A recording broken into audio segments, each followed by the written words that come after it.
Here comes this disheveled, interesting character with a large cello, and he pointed at me and he said, "What are you doing?" And so I walked over and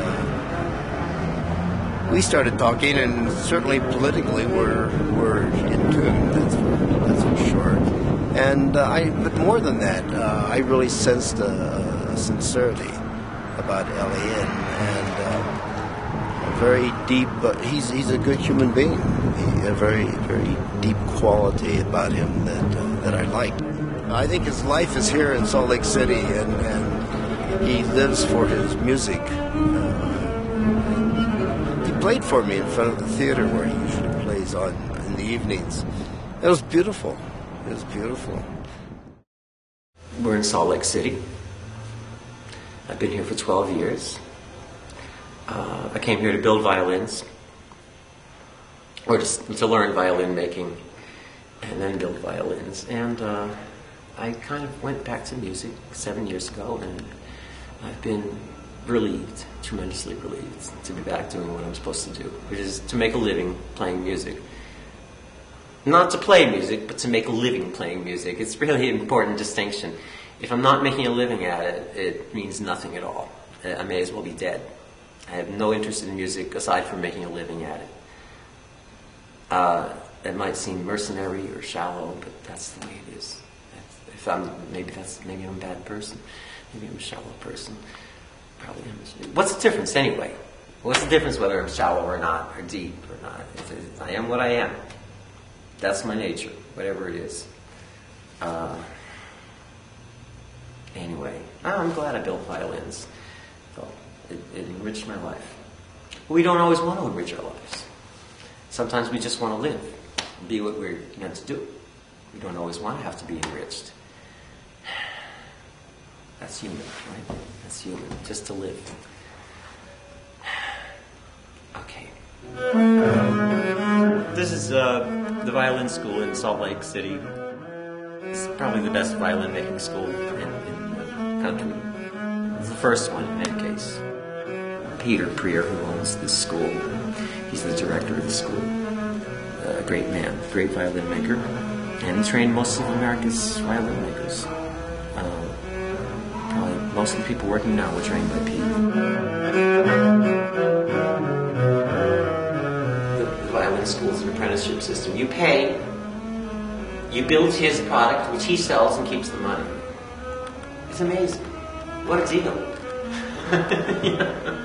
They take care of me. I'm like a pet. I've been playing for 7 years on the sidewalk, playing the cello, playing Renaissance and Baroque music for the masses. I never thought I'd make a living playing Renaissance music. Certainly never thought I'd play it for skateboarders and Mormon families and people going out to dinner. I never thought that at all. But I do, and I make a living. It's kind of amazing. There's also some problems on the sidewalk out there. There are drunks, there are troublemakers, pests of all kinds. And sometimes I get into altercations. And my equipment keeps getting damaged. Somebody robbed me a few nights ago.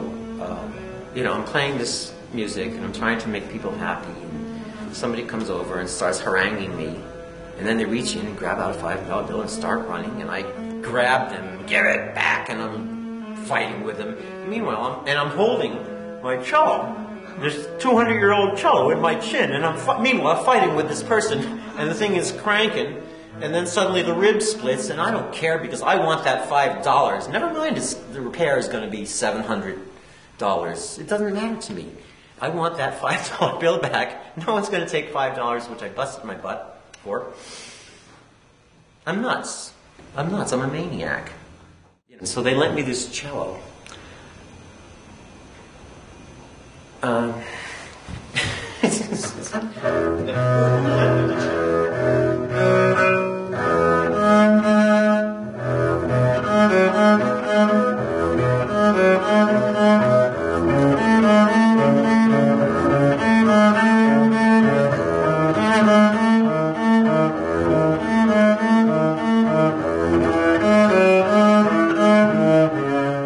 Language forms us more than anything, I think.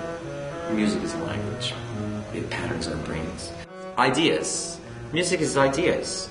It doesn't exist as a physical entity. It's what it does to us that matters. It changes us, changes what we are. I feel that I'm educating the public by playing this music. That was the root of all our music, the 18th century music. This kind of music is the root of everything. Rock and roll comes from that.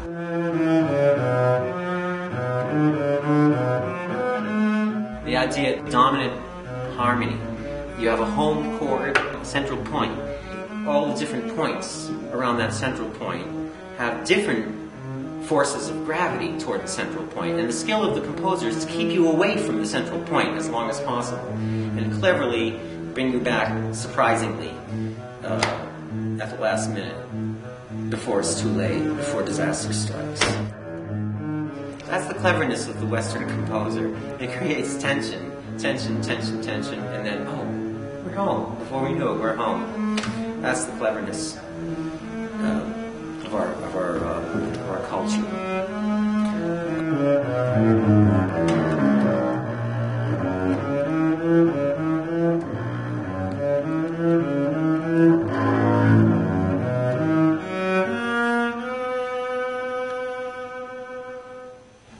That long-held note. Ba, ba, ba, ba, ba, ba, ba. That's the halfway point. After that, it starts. The whole contour starts tumbling down. He has this structures. He has shapes. That's Bach, father of music, father of all musicians. We hate him. Yeah, we hate our father, right? No, that's a joke. That's a joke. He's the source of everything. It's funny because he knew about everybody in Europe at the time, and no one really knew about him.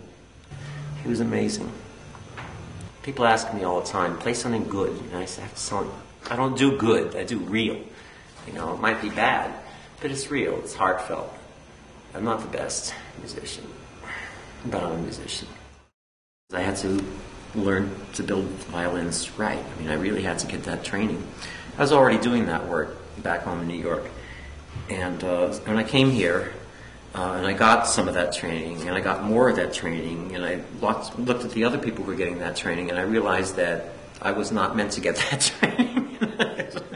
The ability to conceptualize dimensionally and work to that specification, to those specific dimensions. I just didn't have that ability. Every single measurement on every instrument that I made is off. But it looks good. It looks good. I'm a good varnisher. But varnish has no dimension.